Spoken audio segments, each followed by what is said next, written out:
assembled the first master plan that was submitted to the state. It controls the ventilation fans. It's called SCADA, which is an acronym for Supervisory Controlled Data Acquisition System. And it's a large computer with real-world interface that turns things on and off so that a controller in a control room watching a monitor with graphics displays can have control of the system remotely. And I guess how available would you be then? so I work midnights. So my availability is from about 8:30 in the morning until about 4 during normal business hours. And right now my opponent is working those hours. He spends about a half hour a day late in the afternoon because he is a school teacher and he's working during those hours. And his secretary is only there for about an hour a day. So when folks are calling in during normal business hours, there's nobody to talk to in the supervisor's office. Right. So I think I would take a blended approach. I don't think I would spend every waking minute there because it's a part-time job. And I think though that I would staff it so that administrative assistants were there to answer the phone, or myself there to answer the phone during business hours.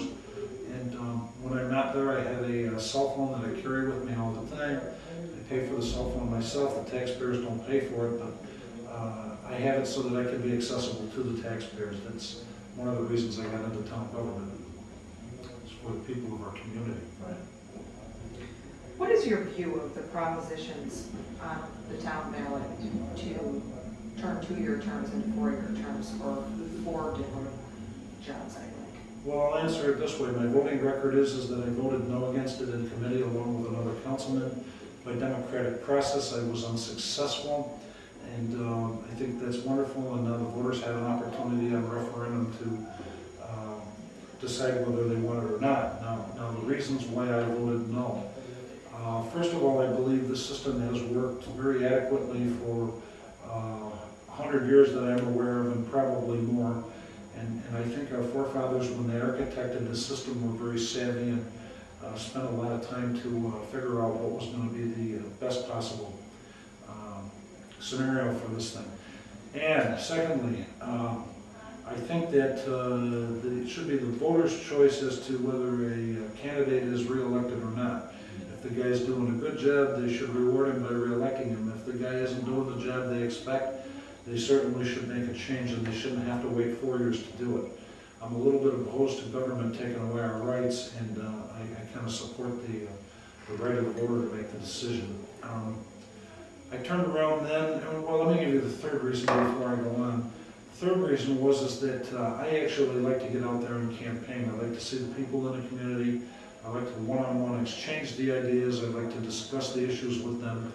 And, you know, I can get a better feel for the community, what's really going on out there. I keep my finger right on the pulse of things, so to speak, that way.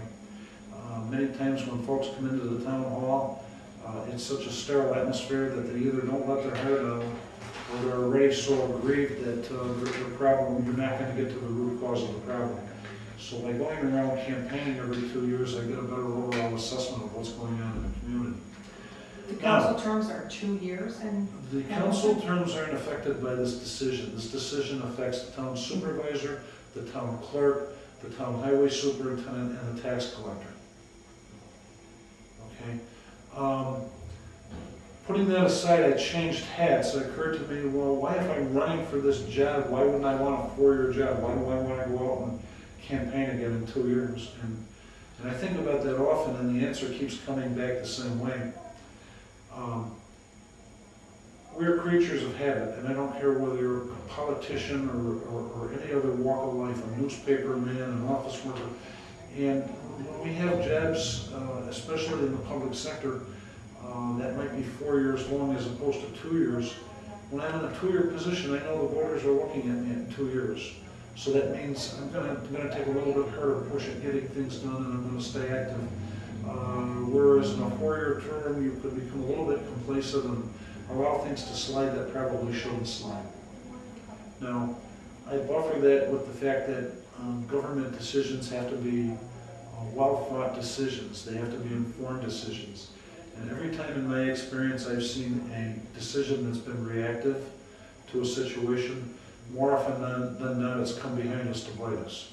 So we want good government and good decisions, and sometimes those exceed 2-year limits, but if you're doing a good job, the voters will carry you through it, and you'll get the decision. If you've done a good job and you're unsuccessful in the election, the successor to that is gonna pick it up and run with it if you've done your job, because you've set the stage, you've set the platform.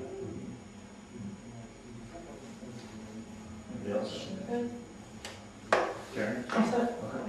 All right, that's it. Okay, No heavy lifting, yeah. no Thanks for coming. growing today. No,